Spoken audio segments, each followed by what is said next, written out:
Welcome to our YouTube channel RS43। আশানু বিশেষ প্রত্যেকে ভালো আছেন। অ্যানাদার নিউ ভিডিওতে আপনাদের সকলকে স্বাগত জানাচ্ছি।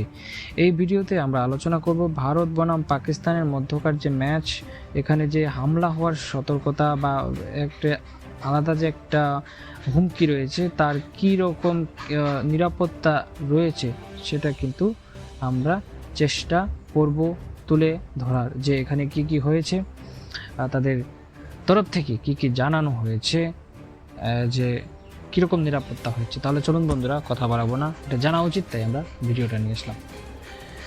এখানতে বলা হয়েছে যে কোনো যে যে ঝুঁকি তারা কিন্তু নিতে চাইছে না, যে আমেরিকার বোর্ড কিংবা ICC যেই হোক না কেন, তাদের কোনো ঝুঁকি কিন্তু তারা ক্রিকেটারের উপর নিতে চাইছে না, এবং তাদের ক্ষেত্রে আবার একটা বাধাটাও কিন্তু তারা দিতে চাইছে না, কারণ স্বাধীনতাটাও আটকাতে চাইছে না। তো সব কিছু বিবেচনা করে নিরাপত্তা কিন্তু দেওয়া হয়েছে। তার একটা যে নিরাপত্তা বন্দোবস্ত কতটা হয়েছে সেটা নিয়ে একটা প্রতিবেদন দেওয়া হয়েছে, সেটাই আলোচনা করার চেষ্টা করছি।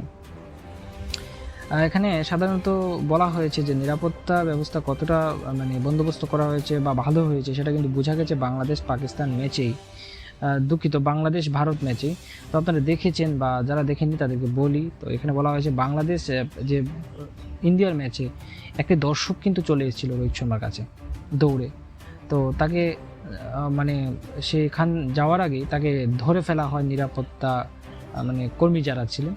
তো নাসা কাউন্টি যে ইন্টারন্যাশনাল ক্রিকেট, যেটা কি বলে এটাকে, নিউ ইয়র্ক যে ম্যাচ রয়েছে, এখানে কিন্তু ভারত পাকিস্তানের ম্যাচটি অনুষ্ঠিত হবে 9 তারিখ। তো তার আগে কিন্তু সেখানে যে পুলিশ কমিশনার আছেন সেখানকার, তো প্যাট্রি যে রাইডার, তিনি ইতিমধ্যে বলেছেন যে আমি নিশ্চিত যে ওই দিন বা 9 তারিখে যে খেলাটা রয়েছে, এখানকার সব থেকে যদি সুরক্ষিত জায়গা হয়ে থাকে বা হবে, সেটা হচ্ছে স্টেডিয়াম। তো স্টেডিয়ামের ভেতরেই সব থেকে সুরক্ষিত বা সেফ জায়গা, সেটা কিন্তু ইতিমধ্যে বলেছেন এখানকার যে পুলিশ কমিশনার প্যাট্রি জিম রাইডার, তিনি কিন্তু এটা বলেছেন। ভারত পাকিস্তানের ম্যাচে যে জঙ্গি হামলা হওয়ার যে একটা সম্ভাবনা, সেটা কিন্তু ICC কিন্তু একটি ভিডিও প্রকাশ করেছে, সেটা আপনারা সকলে হয়তো অনেকে শুনেছেন। তারা সেখানে কিন্তু ভারত পাকিস্তানের ম্যাচের যে একটা হামলা করার যে জন্য যাদেরকে তারা আহ্বান করেছেন, তো তারা এটাও জানিয়েছেন ভিডিও বার্তার মধ্যে যে এই হামলার নাম তারাও ঠিক করে নিয়েছে। নাম হচ্ছে সম্ভবত লুন উলফ, যেটা তারা নাম রেখেছিল, এবং এটাও বলেছেন তারা যে কেউ হামলা কিন্তু করতে পারে পাকিস্তানে। তো আবারও বলি, হামলাটির নাম হচ্ছে লুন উলফ, তো যে কেউ হামলাও করতে পারেন, সেটাও তারা ভিডিও বার্তার মধ্যে তারা দিয়েছেন। এই জন্য রাইডার, জেম রাইডার, এই হুমকির বিষয়ে তিনি জানিয়ে কি বলেছেন সেটা যদি বলি, তিনি বলেছেন যে সব রকমের নিরাপত্তা ব্যবস্থা কিন্তু করা হবে, সেটাই তারা বলেছেন। যে ইতিমধ্যে তারা এই যে জঙ্গি ICS বা জঙ্গি সংগঠনের পক্ষ থেকে যে ভিডিও বা দেওয়া হয়েছে, লুন উলফ বা হামলার যে হুমকি দেওয়া হয়েছে, যেখানে এত বড় একটা ম্যাচ, এখানে প্রচুর দর্শক আসবেন, সেখানে কোনো কিছু উড়িয়ে দেওয়া যায় না, তিনি সেটা বলেছেন। কারণ হ্যাঁ, হামলা হতেই পারে, এটা নিশ্চিত, তবে কোনো কিছু উড়িয়ে দেওয়া যায় না, তারা সিরিয়াসলিভাবেই সেটা নিচ্ছেন, সেটা বলাই যাচ্ছে।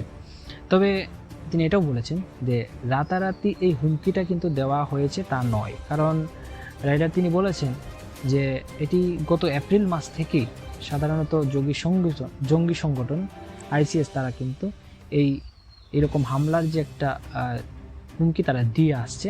তবে তবে তবে এবারে কিন্তু নির্দিষ্ট করে ভারত এবং পাকিস্তানের ম্যাচকে নিয়ে একটা নির্দিষ্ট করে কিন্তু বলা হয়েছে, তারপর থেকেই কিন্তু একটা নড়ে চড়ে উঠেছে, সেটাই বলা যায়।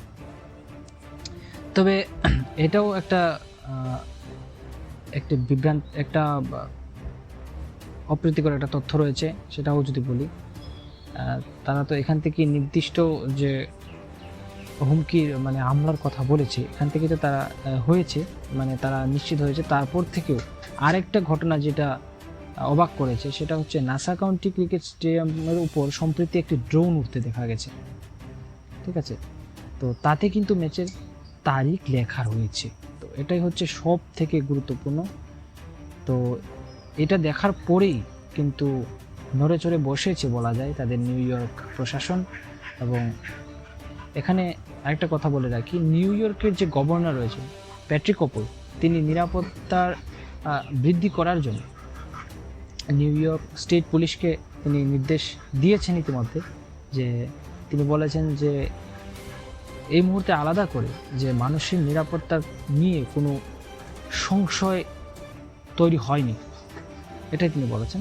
যে তবে ওই পরিস্থিতির উপর নজরে থাকছে গত কয়েকদিন ধরে, তারা মাস ধরে বলা যায়, মানে গত কয়েকদিন নয়, শুধু গত মাস ধরেই তারা আমাদের প্রশাসন যোগাযোগ রাখছে নাসা কাউন্টি ক্রিকেট এবং ফেডারেশন এনফোর্সমেন্টের সঙ্গে, যে নিউ ইয়র্কের মানুষ এবং যে বাইরে থেকে যারা দর্শক আসবেন দেখতে, ম্যাচ দেখতে, তো তাদেরকে কিভাবে সুরক্ষিত করা যায় বা যাতে তাদেরকে সুরক্ষিত রেখে তাদেরকে নিউ ইয়র্কের যে স্টেডিয়ামে বসে খেলা দেখা যায় এবং তাদেরকে যে কোনো ঘটনা বা কোনো দুর্ঘটনা ছাড়া যেন খেলাটা দেখা যায় বা সম্পন্ন করা যায়, সেটাই কিন্তু তারা মানে দেখছেন এবং তিনি বলেছেন সেটা আমরা করব।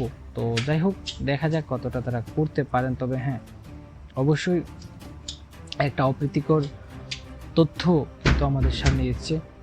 তো এই হচ্ছে, আর কি দুঃখিত, বাংলাদেশ, পাকিস্তান এবং ভারতের মধ্যকার যে ম্যাচ রয়েছে নিউ ইয়র্কে, তার যে প্রতিবেদন সেটাই কিন্তু বলা হয়েছে। তো যাই হোক, চেষ্টা করলাম প্রতিবেদনটি এখানে তুলে ধরার। তো ভিডিওটি ভালো লাগলে অবশ্যই একটি লাইক এবং কমেন্ট করে আপনার মতামত জানাতে ভুলবেন না। আর হ্যাঁ, এই সংক্রান্ত এই ঘটনা সংক্রান্ত যদি আপনাদের কোনো মতামত থাকে অবশ্যই কমেন্ট বক্সে কমেন্ট করে জানাতে পারেন। তো সকলে ভালো থাকবেন, সুস্থ থাকবেন, আর এরকম আরও নতুন নতুন ভিডিও পেতে কিন্তু আমাদের চ্যানেলটিকে সাবস্ক্রাইব করে পাশে থাকবেন। তো সকলে ভালো থাকবেন। এখন আপাতত এখানেই শেষ করছি।